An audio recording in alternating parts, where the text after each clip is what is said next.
I don't understand you people. None of this makes sense to me. Why are you taking to the streets to protest officers that are enforcing our laws? Because the media told you to? Because you trust the media? The same media that has lied to us for decades. The same politicians who have lied to us for decades. But when you see a truth, when you see a fact, you ignore it. Doesn't make any sense to me. We have people in our country that have no business being here. They have no interest in being a part of this nation, of this culture. They're only here to take advantage of what we offer. And by doing so, they are told to vote a certain way so that they are allowed to continue to take advantage of our system. Yet here we are, people out in the streets with no business being out there, fighting the very people that are trying to get this under control. We're losing our country. And I believe those people want us to lose that country. They believe they aren't fascist. The people they are fighting are fascist. Yet, everything they do, everything you see, what they represent, is fascist. They've turned to a belief that socialism, that has never worked anywhere in our history, is the way we need to go today. And it makes no sense to me. I don't understand. Diversity is not a strength. It never has been, and it never will be. Diversity allows us to grow into different types of cultures.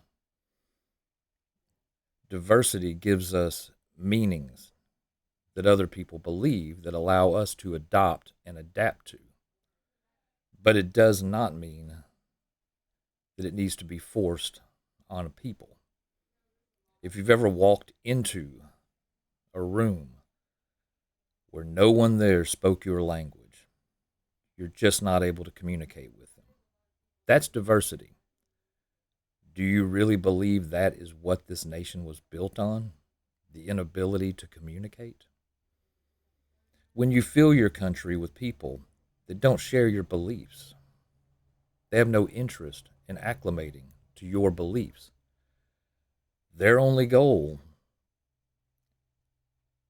is to take advantage of what you've given them. They need to go. When you enter this country and become a citizen, you have to take a pledge, one of allegiance. You pledge your allegiance to this nation. You adapt to its culture. You learn its language. This isn't what our forefathers fought for. What we see today is the destruction of what we fought for. And these radicals who have taken over our cities need to be stopped. We need order. But what these particular fools are fighting for goes against every American tradition we have. People have lost their lives to this fight. Not the people who are fighting against it, like Renee Good, who everyone now knows her name. No, the people that have died for what these people are fighting for, I'm going to highlight them for you now. There's been major movement in the case of a missing teenager later found dead. The Prince George's County State's Attorney says the suspect, Hugo Hernandez Mendez, has been indicted on 3 charges connected to 19-year-old Dakara Thompson's death. News 4's Juliana Valencia joins us now live outside the Prince George's County Courthouse with details on the indictment. Juliana? Yeah, so Dakara had just turned 19, a graduate from St. Charles High School in Waldorf, when she disappeared in August. 2 weeks later, though, her body was found on a riverbank in Anne Arundel County. Soon after, Hernandez Menendez was arrested. That 35-year-old is now formally indicted on charges of murder, tampering with evidence, and disposing of a body in an unauthorized place. Dakara Thompson's mom described her daughter as being an outgoing but soft-spoken person, and we heard from her last month when Hernandez Menendez first appeared in court.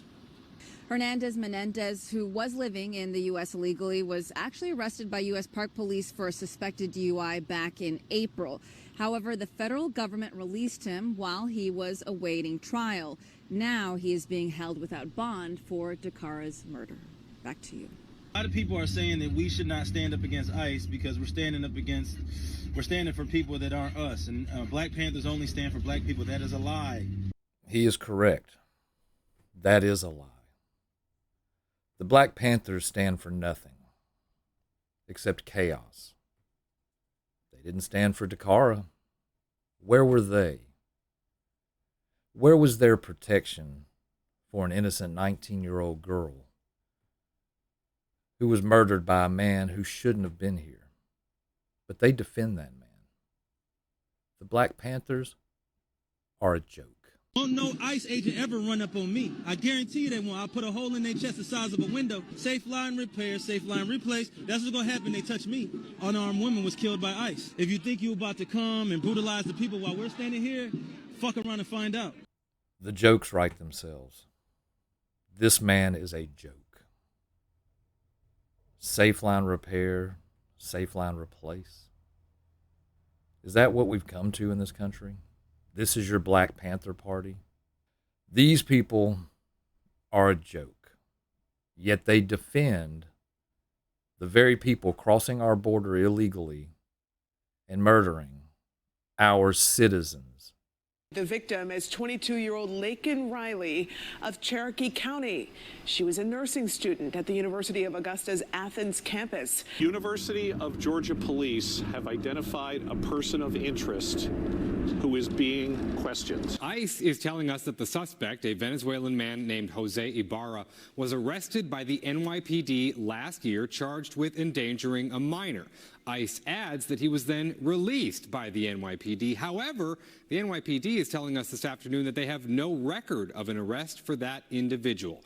Police say Riley was killed Thursday, a result of blunt force trauma, while running through the nearby intramural fields. Jose Ibarra, a 26-year-old citizen of Venezuela who was arrested by U.S. Customs and Border Protection on September 8, 2022, after unlawfully entering the U.S. near El Paso, Texas. According to Fox News, Ibarra remains in jail without bond. ICE says the NYPD released him before they could issue a detainer. This is what you get when you have sanctuary cities. These things should not exist. If you come to this country legally and you go through the proper channels, you are granted amnesty and you are free to travel anywhere in the country that you like. You've been vetted. We know who you are. And that's important. There's no need for a city to call sanctuary. But these are the policies that have been done for decades to allow these cities and these states to call themselves a sanctuary. All a sanctuary city means to someone from another country is we can go there and be protected, even if we commit heinous crimes. Than a year and a half after her brutal murder, her loved ones believe they are one step closer to justice. The trial for the man accused of killing her began this last week. And while the prosecution described the crime as a, quote, mother's worst nightmare, Rachel's mother sat in that courtroom holding back tears. Disturbing details also coming to light this week. Prosecutors saying that volunteers followed a 150-foot trail of blood to find her body. Morin's alleged killer, Victor Antonio Martinez Hernandez, began his suspected crime spree in his native country of El Salvador, where he's accused of murdering a woman in December of 2022. In early 2023, he crossed the U.S. southern border 3 times, but was expelled each time by Border Patrol. He finally succeeded on his 4th attempt. After that, he traveled to Los Angeles, where he's linked to the assault of a woman and a 9-year-old girl, before making his way to Maryland and allegedly taking Rachel Morin's life. So where are these protesters when it came to Rachel Morin? Is it because she was a white blonde girl that no one cared? Or was it because federal officers weren't being attacked and forced to defend themselves? And in the event that someone was shot and killed by one of those federal officers, that's all that matters. It doesn't matter if someone from another country kills our people. It's only when you attack federal officers and they defend themselves do you care. Police in Aberdeen are asking for the public's help tonight after finding a woman dead inside a mobile home park. WMER2 News' Jeff Hager has more on the city's first homicide of the year. The call came in for a person with a cardiac arrest here at the Rancho Estates on Wednesday. But it didn't take long for residents to figure out it was far more than just a heart attack. Inside this mobile home, police found the body of 20-year-old Kayla Hamilton, who had suffered severe injuries.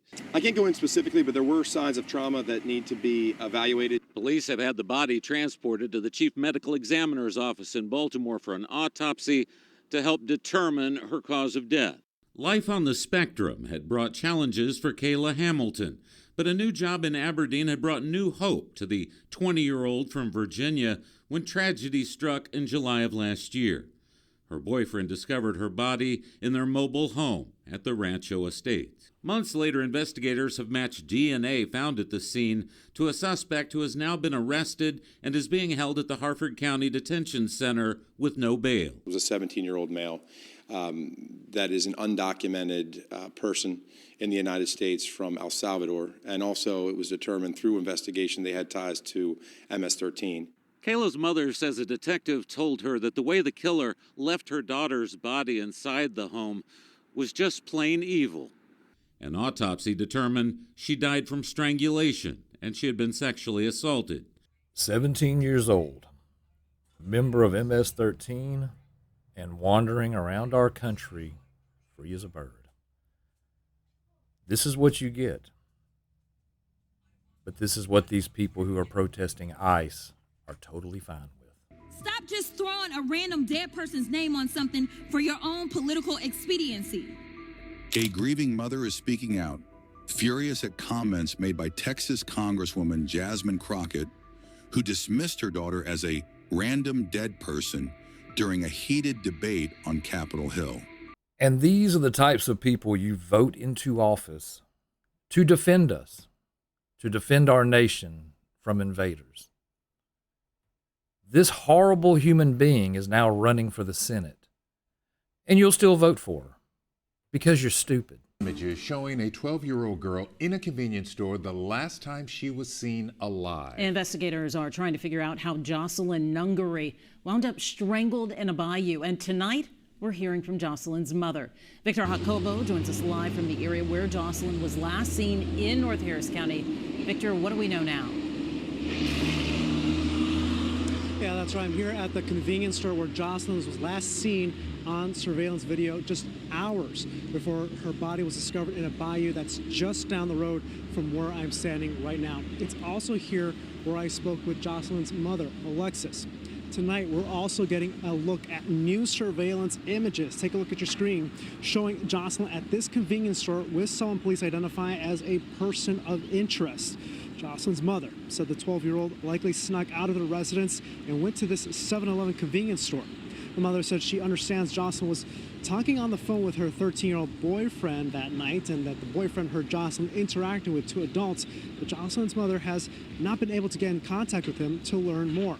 Right now, Jocelyn's mother and the whole family is praying for justice and for those responsible to be held accountable. Well, and I'll tell you, the courts are running a little behind here in downtown because we are still waiting for those two suspects to see a judge for the first time. And while there are still so many questions that we have about the two suspects and the moments leading up to the alleged murder that police say they are not able to answer for us at this time, we are learning some new information from court documents and the U.S. Immigration and Customs Enforcement Agency today. Now, a spokesperson with ICE told us the two men are Venezuelan nationals who entered the country illegally. In newly obtained court documents, we learned that at least one of the two men moved into the apartment complex where they were taken into custody yesterday, just 1 month ago. In new court documents, it's alleged the two men later lured Jocelyn under a bridge, tied her up, and took off her pants before killing her. A judge read out those allegations tonight. These gentlemen encountered her, allegedly asking her for directions, and then later strangled her to death, and then later threw her body in the bayou to get rid of DNA evidence. So this is what these progressives defend. They fight with our ICE agents to keep them from deporting these men. This is what they defend. Keep that in mind. Tonight, 6 people, including teenagers, they're facing charges after a local mother was shot in her car. 40-year-old Larisha Thompson was shot and killed in her car off Riverside Road in Lancaster. The sheriff's office says the people arrested are tied to another crime as well, and because of their immigration status, they also now face deportation. WCNC Charlotte's Jesse Pierre is in Lancaster with the latest developments. Larisha Thompson's life ended in tragedy, gunned down while she was driving down the road. Tonight, 6 people between the ages of 13 and 21 years old facing murder charges in this case. 6 people, including 4 teenagers, are behind bars facing multiple charges. The Lancaster County Sheriff's Office says, first, the group tried and failed to break into a convenience store, damaging a bathroom door and shooting up the security cam. Days later, they say that group shot and killed 40-year-old Larisha Thompson. The sheriff says Thompson was driving down Riverside Road on her way to meet friends when the group tried to rob her. He says 21-year-old Azael Torres Chirinos is the one who pulled the trigger, hitting Thompson, leaving her for dead in her car. Officials say none of the suspects are in the country legally and should not have had the gun. So where were the Black Panthers? Where were the riots in the streets? Where were the protests? They didn't exist. Human life doesn't matter to these people unless it involves the government ending a life. This afternoon, Syracuse police found a woman dead at a house off of the Syracuse University campus. Now officials are looking for answers. It happened just after 1 this afternoon on the 700 block of Euclid Avenue. Police say the death is not suspicious at this time. That investigation is ongoing.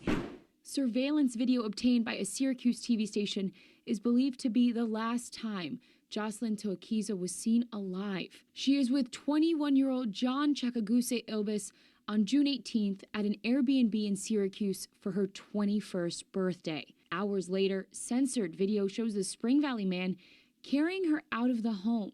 It's blurred because we don't know if she's alive here. Chakaguse Ilbis of Spring Valley has now been charged with her murder. In this document, he allegedly strangled the woman to death before hiding her body in a wooded area. We were given this week-long timeline from Syracuse police, which includes the man turning himself in to Spring Valley police days after the incident, and then Syracuse police bringing him into custody and back to Syracuse. Reports indicate the victim and suspect knew each other for a long time. Another document we found states he is an Ecuadorian citizen but lives in Spring Valley. So this is what they want? They want beautiful 21-year-old girls, American citizens, murdered, no outcry. No protest. But today, a man in the country without legal status pled guilty to carjacking a grandmother and then running her over with her own vehicle, killing her. The deadly carjacking happened last July in Sterling, and tonight we're learning new information about this tragic story. Northern Virginia Bureau reporter Drew Wilder has new exclusive video that was submitted today in court as the killer pleaded guilty. New video that you'll only see on News 4 tonight shows the moments before a horrific murder in Sterling, Virginia last summer. At the register inside of this 7-Eleven store is 54-year-old Melody Waldecker. Watch through the window and you can see a man get into that running vehicle parked right outside of the front door. That's Waldecker's vehicle that she left running. She runs out to try to stop the carjacking. She grabs the door handle and the carjacker slams the car into gear and drags Waldecker to the ground. This is where the video stops, but prosecutors say the carjacker then threw the SUV into drive and ran Waldecker over, killing her with her own vehicle. Now we cut to another video from a bystander's vehicle. A couple driving by at the moment of the crime witnessed the crime, then saw the suspect speed off, first cutting behind them, then speeding off past them. This all happened on July 28, 2024, near the town center at Sterling. Deputies say Waldecker died on the scene. They say she was a grandmother from Silver Spring who came to Loudoun County that day to visit her ailing mother. After a manhunt, police arrested 21-year-old Jose Aguilar Martinez, who was in the country illegally and visiting Virginia from California. Does that sound familiar? Ran a human being over with their vehicle? Does that sound familiar to all you ICE protesters? Visiting from the sanctuary state of California. Does that sound familiar? This is an obviously sad ending to this search for Molly Tibbetts. As you mentioned, investigators say they have charged an undocumented immigrant with first-degree murder, and they say he offered some pretty chilling details about what happened the night Molly disappeared. For more than a month, family and friends of Molly Tibbetts held out hope that somehow she would be found alive. This morning, they're grieving. A body believed to be Molly's found Tuesday in a cornfield. Utter disbelief. Just in shock. It's just been hard. A 24-year-old undocumented immigrant, Christian Bahena Rivera, charged with first-degree murder. How did he get on your radar? We came across an individual that had security cameras, and through that we were able to identify a vehicle that we believe belonged to Mr. Rivera. Officials say Rivera, who came to the U.S. from Mexico, told them he pursued Molly during her run last month, at one point parking his vehicle and running behind and alongside her. He tells us that Molly grabbed a hold of her phone and said, "You need to leave me alone, I'm going to call the police." And then she took off running. He in turn chased her down. And then he tells us that at some point in time he blacks out. Officials say Rivera told them as he was driving later, he saw an earpiece from headphones in his lap, realized he had put Molly in the trunk, and noticed blood on the side of her head. He then dragged her into a cornfield. No motive was given for the killing. It seemed that he followed her and seemed to be drawn to her on that particular day. And for whatever reason, he chose to abduct her. Is this video starting to make you sick yet? Because it makes me sick just making it. But it needs to be done. This has to stop, guys. These are our citizens. These beautiful women. And it's always women that seem to be targeted. These beautiful women being murdered by people who crossed over the border illegally and were allowed to do so for many years under Democrat policies and rule. And here we are today, trying to deport these people, yet these sanctuary cities will not work with ICE. They refuse to work with immigration and customs enforcement. They refuse. They have these people in their jails and will not turn them over, knowing that they are not citizens of this country and need to be deported, but they refuse to work with ICE. And this is the result.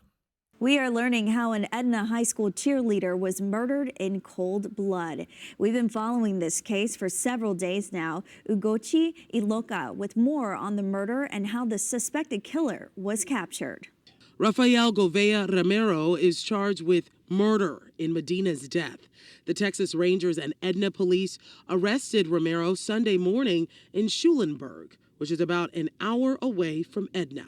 And take you to a photo now that the police department has released to us. This is Rafael Govea Romero. The Edna Police Department confirmed he was arrested for capital murder in connection to Medina's death. Police say he's sitting at the Jackson County Jail after being arrested in the city of Schulenburg, about an hour north of Edna and nearly 2 hours west of Houston. At this point, police won't tell us his age, but say he's an adult and undocumented. Undocumented. The reason he is undocumented is because he is here illegally. If you're here illegally, that means you are not documented. Stop confusing the terminology. You are illegal. Now to the crash that killed a 7-year-old girl and injured her mom. Deputies say a drunk driver is responsible. We first told you about this story yesterday, that a father from Spring is charged in this crash. A father from Spring. That is how you choose to identify him. Here is 7-year-old Ivory Giselle Smith, a second grader in Klein ISD. Her family shared this photo with us this morning, saying she was the life of the party wherever she went.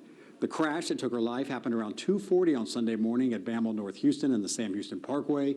Court documents say Gonzalez Chacin was driving drunk and collided with the car carrying Ivory. Her mom, Christina, was driving. Family tells me she also needed surgery, is still in the hospital, and faces a lengthy recovery. Ivory was in the back seat. Unfortunately, she died. As for Ivory's mom, I was told that she starts physical therapy today and will have to relearn how to walk. 7-year-old Ivory Smith allegedly killed by a Venezuelan migrant in a drunk driving accident just 2.5 months after ICE released a hold against the suspect. According to the authorities, the suspect, once after the accident, jumped out of the car, took pictures of the crash, and then drove off instead of trying to help the victims.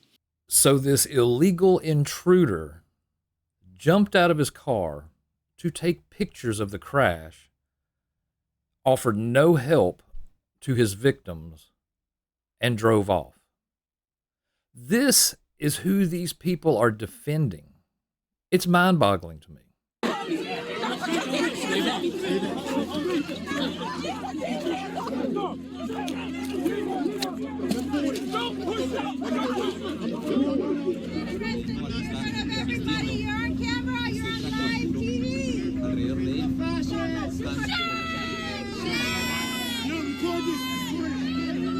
This is in May of 2025. If you want to follow the trail of where all this nonsense came from, look no further than LaMonica McIver, another elected politician stirring the pot, trying to create division and chaos. Starting to notice a trend with these politicians. You'll see that trend as well. Tonight, we have an Eyewitness News exclusive. The mother of an 8-year-old Selma boy who was killed by a suspected drunk driver is speaking out tonight. Megan Martin spoke with us this evening, just moments after she was released from the hospital. This comes as the suspected drunk driver in that crash is now facing murder charges. CBS 47's Alexandra Balakian has more on a mother's anguish.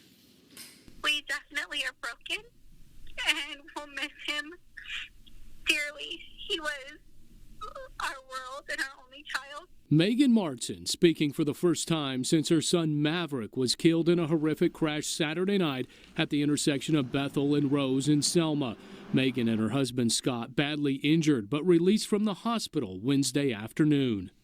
And we were literally a block away from home, and had he not been doing what he was doing, we'd have our babies. On Wednesday night, the CHP arrested 35-year-old Karmjit Singh for murder and driving with a suspended license after being released Tuesday night and being picked up by ICE. Singh is suspected of drinking and driving when he ran a stop sign at nearly 100 miles an hour when he crashed into the Martin family. Singh was convicted of a DUI back in 2016 in Tulare County. He's now being held on a $10 million bond.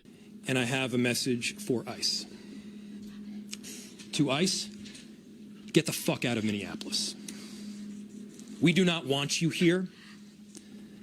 Your stated reason for being in this city is to create some kind of safety, and you are doing exactly the opposite. People are being hurt. Families are being ripped apart. Long-term Minneapolis residents that have contributed so greatly to our city, to our culture, to our economy are being terrorized, and now somebody is dead. So based on what I'm looking at, it looks like only ICE are the ones being terrorized. But that's what you wanted, so that's what you got. You let these people run rampant through your streets, attacking the very people trying to round up these illegals that we've been focusing on so far today. It was November 2021, a fiery collision on an Orange County freeway. A young couple dead, and the driver who crashed into them, a twice-deported illegal alien from Mexico with multiple felonies, in custody for being drunk, high, and speeding at nearly 100 miles per hour. I got a knock on the door, and there's two police officers. The pain written all over the face of Pavel Osokin, as he recalls being told his son Nikolai and his 19-year-old girlfriend Anya Varfolomeev, friends since they were kids, were gone. They told me there was a horrible incident. My son and his girlfriend Anya basically were burned alive in their car. She was my daughter. Anya's father, Anatoly, got a similar knock on the door that night. He said Anya's name. I said, yes, it's my daughter. My wife came downstairs and she was screaming and crying. She said, no, no, no, no. In spring of 2022, a jury convicted Oscar Eduardo Ortega Anguiano on 2 counts of gross vehicular manslaughter while intoxicated. A judge sentenced him to 10 years. But on Easter Sunday, the family say they received this notice from the California Department of Corrections that on July 19th, he'll be getting out. 2 years for killing 2 kids. It's confusing to me. Why you give them 10 if they're going to spend 5 and then 3? Yeah, 2 young, productive American citizens killed for nothing. And that illegal immigrant who already has been deported twice is going to be released again? In a statement, the Department of Corrections wouldn't confirm the release, but said in part, quote, incarcerated persons may earn credits for participating in rehabilitative programming, which may move their parole dates to an earlier date. Yet another sanctuary state harboring illegal criminals who have been deported in the past, that they continue to harbor, and even after murdering 2 American citizens, they let him go after 3.5 years. And after the last report that I could find, he was turned over to ICE, but it shows that he still has yet to be deported. And we can safely assume that has something to do with this sanctuary state not wanting him gone.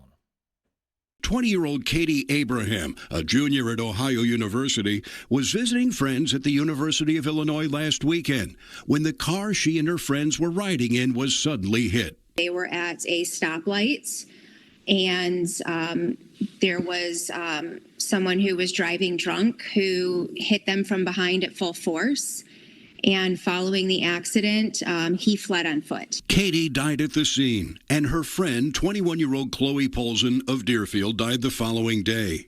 A few days later, U.S. Marshals arrested 29-year-old Julio Cachul Bol, a Guatemalan national in the United States using an alias, on a bus in Texas heading to the Mexican border. So this guy enters our country illegally, gets hammered, rear ends a vehicle with 5 kids in it, kills 2 of them, and at this point in time, he decides to self-deport.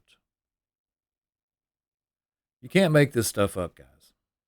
Honduran man illegally living in the country is nowhere to be found. He's wanted for a drunk driving crash that killed a recent college graduate. Today he skipped court, and now a judge added an additional charge and raised the bond for Aswin Mejia. KMTV Action 3 News reporter Lindsay Thies picks up the story at the Douglas County Courthouse.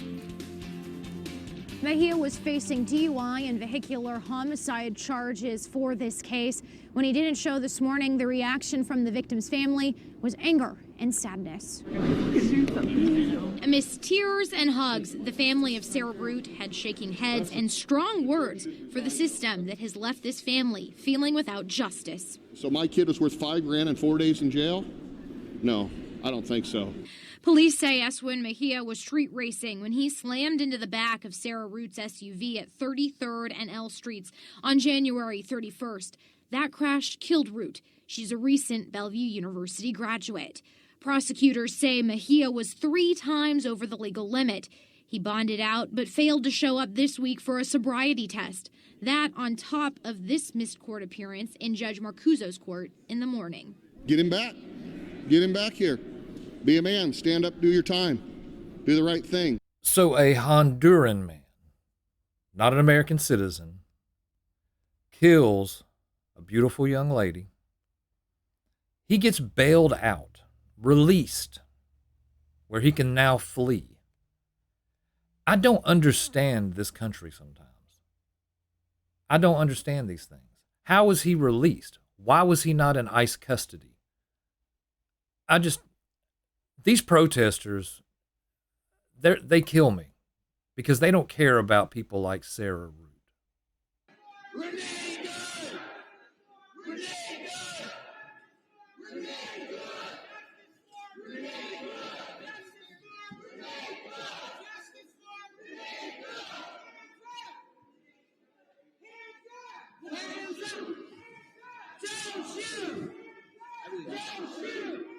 It's gotten so far as to where these assholes are now going into church services to protest, which is a clear violation of the FACE Act.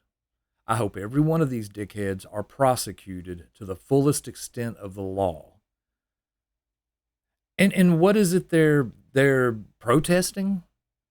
They're protesting ICE, who they've never had a problem with in the past. Not once. It wasn't until President Donald Trump sent these ICE agents to their city to investigate fraud. And as a result, hundreds of them surround ICE. They put a watch on the ICE agents. They tell people where they're going to be, which puts everybody in danger because now you're alerting these illegal criminals that ICE is on their heels, which means they have time to arm themselves. This is just ridiculous. And these people could care less about any of these victims that I have covered so far in this video. It's just disgusting to me. For those of you who do not know, this is Tom Homan. Now, Tom has been leading ICE for decades.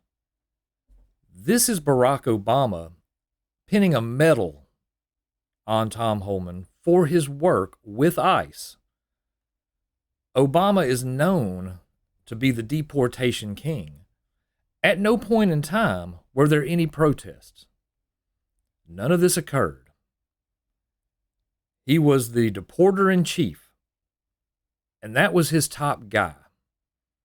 That's the man all the Democrats, all these liberals, all these leftists, all of these people respected Homan. They respected Obama. This is also Tom Homan. But this time he's sitting next to President Donald Trump. So now the man who Barack Obama put a medal on is now the bad guy. He's receiving death threats. All because he is doing the exact same job he has been doing for decades. He's just doing it under a president that you don't like. So now you surround ICE vehicles. You target them. They've had attempts on their lives. All this before this crap in Minneapolis. So let's not pretend this goofy-ass woman who decided she wanted to be a social justice warrior and get herself shot. Way before that, this began, all because you don't like the man who leads our country. And it's baffling to me. But that is the same man right there, the same one who helped the deporter-in-chief do his job to try to get people deported. And it wasn't until Joe Biden took over and the borders opened and millions upon millions upon millions of unvetted, illegal immigrants They're not even immigrants. They're aliens. They're foreign. They're foreign to us. Illegal aliens came into this country, and now that he's having to do that same job that he's been doing for decades, now you want to fight with him. I don't get you people. Ashley Davis says she's been living a nightmare since October 13th. That's when her son Grayson was involved in a multi-vehicle crash in Bastrop County. According to court documents, he was driving on FM 535 west of Creekview Drive when he was hit by a suspected drunk driver who is also not a legal citizen. First responders flew Davis to Del Seaton Hospital in Austin to try and save his life, but he died 3 days later in the ICU. God had other plans for him. Court documents say when the Texas Department of Public Safety troopers arrived at the scene, 35-year-old Jorge Peralta ran away and resisted arrest. Investigators identified him as the suspected drunk driver involved in the crash, and he later confessed to having 5 beers before getting behind the wheel. Peralta is currently being held at the Bastrop County Jail as an ICE detainee. He's also facing charges of evading arrest, resisting arrest, and intoxication manslaughter.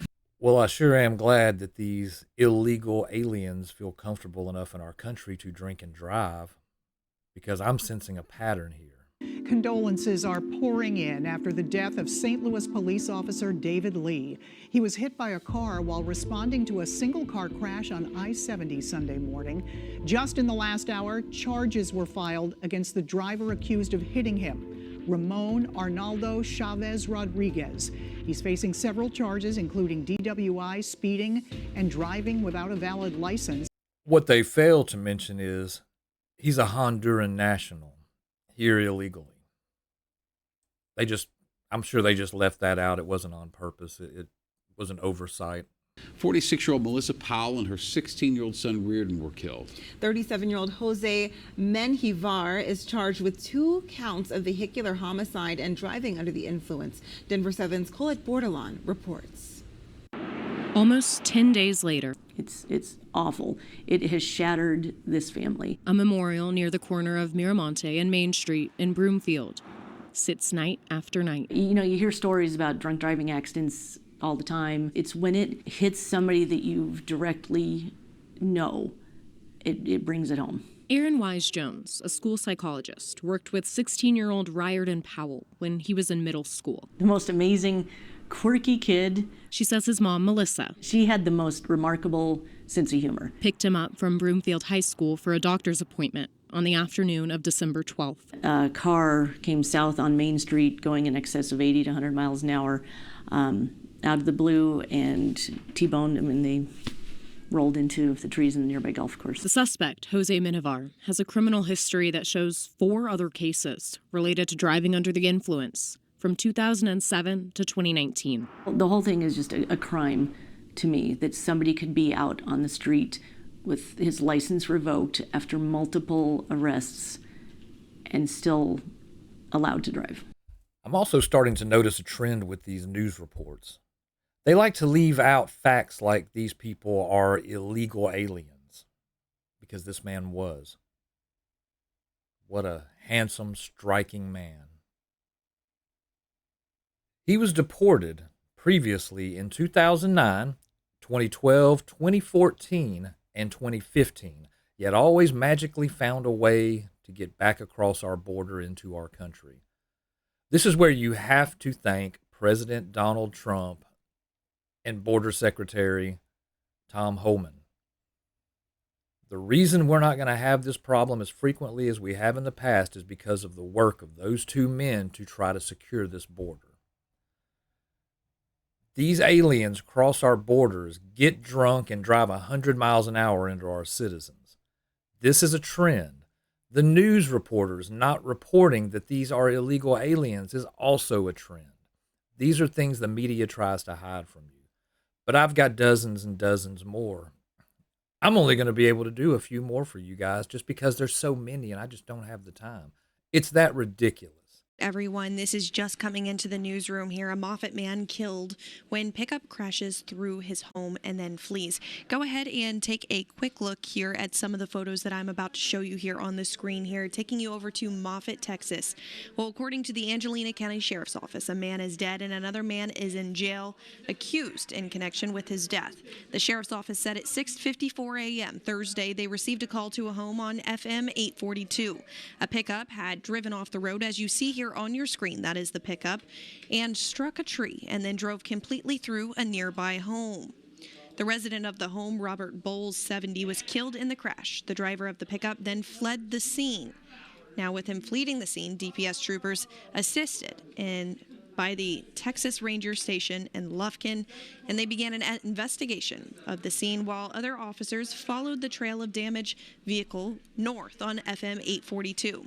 According to the Sheriff's Office, officers eventually arrived at the residence on Wilkerson Road, approximately 3 miles from the scene of the crash. A Chevrolet pickup that had extensive damage on the front had been partially covered by a tarp was found at the home. Another pickup had been parked behind the Chevrolet to obscure the view of the suspect vehicle from the county road, the sheriff said. Now take a look at this photo here. Wood, building products, and other debris from the residence that was struck were in the pickup as well. Mail addressed to the deceased victim was lying in the driveway a few feet of where the wrecked pickup was parked. Investigators develop information that George Urbina Lopez, who you see there in that photo, who resided at Wilkerson Road address, was the driver of the vehicle and the suspect of the crash. Lopez and the suspect pickup were seen on surveillance camera footage at a nearby convenience store approximately 5 minutes before the crash occurred. According to the Sheriff's Office, Texas Ranger Corey Seymour got a search warrant for the Wilkerson Road location, and officers entered a mobile home looking for Lopez. Lopez was not in the residence, and evidence was possessed under the search warrant on Wilkerson Road, and the suspect vehicle was impounded. Deputies and troopers moved to a secondary location on FM 842, a few miles away where suspect Lopez had known ties. When they arrived at 842 location, deputies and troopers spoke with the homeowner and an occupant of the residence and were told that Lopez was in the house. The entry team then searched the house and found Lopez hiding partially under a bed in a back bedroom. Lopez resisted officer efforts and to be removed from under the bed, but was taken into custody at 12:45 p.m. without further incident. The Sheriff's Office reports Lopez had over a dozen outstanding traffic warrants and several prior arrests. Lopez was then taken to the Angelina County Jail and is being held on warrants with felony charges and pending to be filed related to his failure to remain at the scene of the crash involving the death of one person. Lopez has also been found to have been previously deported as an illegal immigrant, and his status in the United States is currently under review by Immigration and Customs Enforcement. Okay. If you were thinking she was hard to listen to, I totally agree. But what they failed to mention is where this guy was even from. I've looked up everything I can find. I cannot find out where this guy was even from. But I'm noticing that when these illegals get behind the wheel of a vehicle, the results aren't that great. That man ran through that guy's home and left. I mean, 5:30, we have heard from many people in Milford denouncing the work of ICE agents, but this woman wants to make her voice heard as someone who supports the immigration crackdown. 14 years ago, her son was killed by a drunk driver who was in the country illegally. Thanks for being with us. I'm Lisa Hughes. Courtney has the evening off. And I'm David Wade. She says she's been asking for better immigration enforcement for more than a decade. Today, she shared her story with WBZ's Paul Burton. And your world is just turned upside down and shattered into a million pieces. Maureen and Mike Maloney are talking about the 23-year-old son, Matthew, who police say was struck and killed by an undocumented immigrant who was driving drunk. Well, it opened my eyes to, the problem of immigration, really specifically illegal immigration. Back in 2011, the family says Matthew was on his way home from helping a friend when the motorcycle he was riding was hit by Nicholas Guaman of Milford. Guaman, who was here illegally, faced 8 different charges, including vehicular homicide and driving without a license. Today, the Maloneys are speaking out on behalf of their son and in support of the recent ICE raids taking place across the country. ICE is out there looking for dangerous criminals. they have to go out into the community. And with that, there's the risk of collateral damage, of picking up otherwise nonviolent people who are in the country unlawfully. The Maloneys still live in Milford, the same town that has gained national attention when 18-year-old Marcelo Gomez was detained 2 weeks ago after his visa expired. And while he was not the intended target, his father was for traffic violations. Marcelo was released a few days later and reunited with his family. You know, the bottom line is, no matter how traumatic that was for him, he got to go home and be reunited with his parents. That's right. I would do anything to have more time with my son, Matthew. Matthew will never be back. I mean, I go to the cemetery. That's how I visit my son. As for the violent protests taking place in L.A. and in other parts of the country, the Maloneys say they support President Trump in his decisions to crack down hard on illegal immigrants. Now, I believe this is a good place to end it. You actually heard from a family who no longer gets to see their kids. They were murdered by illegal aliens who were in this country without being vetted and should not have been here. As for these people that were inconvenienced, the ones that were detained, the ones like you see now that were tear gassed because their dumbasses were out right in the middle of all the thick of all this brawl and rioting going on because these stupid-ass liberals can't keep off the street and let ICE just do their job. The same people who had no problem with Tom Homan whenever he was doing his job when Obama was president. Same people. I don't have any sympathy for this dumbass family. I have sympathy for their kids, for them dragging their kids into the middle of this crap. This is insanity, guys. Our country is going to hell in a handbasket, and it's because of these liberal politicians convincing stupid people to go take to the streets and fight back against the federal government. The dumbest thing you could possibly tell them. I'm looking forward to the arrests of many of these morons if our Attorney General Pam Bondi, the moron that she is, ever convicts anybody, which I don't see happening. You never put a woman in charge of something like that. It's a dumb idea. Trump's appointed many different people into his cabinet, and the women that he's appointed, I've seen no result from. The only one you can maybe say you saw a result from was Kristi Noem, but I kind of give that to Tom Homan. I think she's a mouthpiece. But we put someone in charge of the Department of Education, said they were going to abolish it. Today is 1 year since the day that President Trump was inaugurated, and we still have a Department of Education. I have no idea what happened to Tulsi Gabbard. She just disappeared. The only people he's got besides Tom Homan is Marco Rubio that I've really seen do anything. He's got a few others I could name, I'm sure, but for the most part, it's all on Trump. He's doing the best he can. And you people want to fight him tooth and nail. For too long, we have allowed the animals to run the zoo. And it's time for the zookeepers to come in and rein things back. God bless you, Donald Trump. I'm behind you, brother. And I hope that you can correct a lot of the things that these liberal politicians and these Republican spineless cowards have allowed to happen to our country. And until the next time, guys, see ya. The Brodown is over! Let's bro out!